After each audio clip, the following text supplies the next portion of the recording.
The princess lets well alone. When she woke the next morning, the first thing she heard was the rain still falling.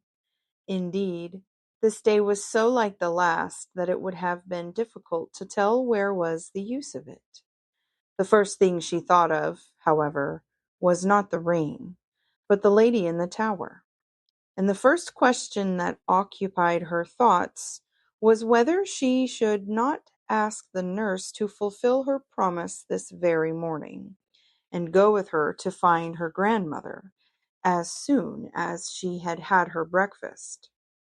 But she came to the conclusion that perhaps the lady would not be pleased if she took anyone to see her without first asking leave, especially as it was pretty evident, seeing she lived on pigeons' eggs and cooked them herself, that she did not want the household to know she was there. So the princess resolved to take the first opportunity of running up alone and asking whether she might bring her nurse. She believed the fact that she could not otherwise convince her she was telling the truth would have much weight with her grandmother. The princess and her nurse were the best of friends, all dressing time, and the princess, in consequence, ate an enormous little breakfast. "I wonder, Ludy," that was her pet name for her nurse, "what pigeons' eggs taste like," she said, as she was eating her egg, not quite a common one, for they always picked out the pinky ones for her. "We'll get you a pigeon's egg, and you shall judge for yourself," said the nurse. "Oh, no, no," returned Irene, suddenly reflecting they might disturb the old lady in getting it, and that even if they did not, she would have one less in consequence. "What a strange creature you are," said the nurse, "first to want a thing and then to refuse it." But she did not say it crossly, and the princess never minded any remarks that were not unfriendly. "Well, you see, Ludy, there are reasons," she returned, and said no more, for she did not want to bring up the subject of their former strife, lest her nurse should offer to go before she had had her grandmother's permission to bring her. Of course she could refuse to take her, but then she would believe her less than ever.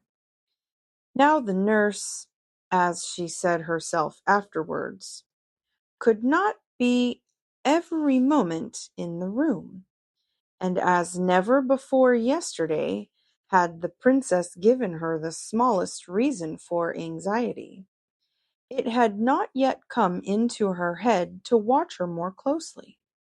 So she soon gave her a chance, and, the very first that offered, Irene was off and up the stairs again. The day's adventure, however, did not turn out like yesterday's, although it began like it. And indeed today is very seldom like yesterday, if people would note the differences, even when it rains. The princess ran through passage after passage, and could not find the stair of the tower. My own suspicion is that she had not gone up high enough, and was searching on the second instead of the third floor. When she turned to go back, she failed equally in her search after the stair. She was lost once more. Something made it even worse to bear this time, and it was no wonder that she cried again. Suddenly it occurred to her that it was after having cried before that she had found her grandmother's stair. She got up at once, wiped her eyes, and started upon a fresh quest. This time, although she did not find what she hoped, she found what was next best. She did not come on a stair that went up, But she came upon one that went down. It was evidently not the stair she had come up, yet it was a good deal better than none. So down she went, and was singing merrily before she reached the bottom. There, to her surprise, she found herself in the kitchen. Although she was not allowed to go there alone, her nurse had often taken her, and she was a great favorite with the servants. So there was a general rush at her the moment she appeared, for everyone wanted to have her. And the report of where she was soon reached the nurse's ears. She came out at once to fetch her, but she never suspected how she had got there, and the princess kept her own counsel. Her failure to find the old lady not only disappointed her, but made her very thoughtful. Sometimes she came almost to the nurse's opinion that she had dreamed all about her. But that fancy never lasted very long.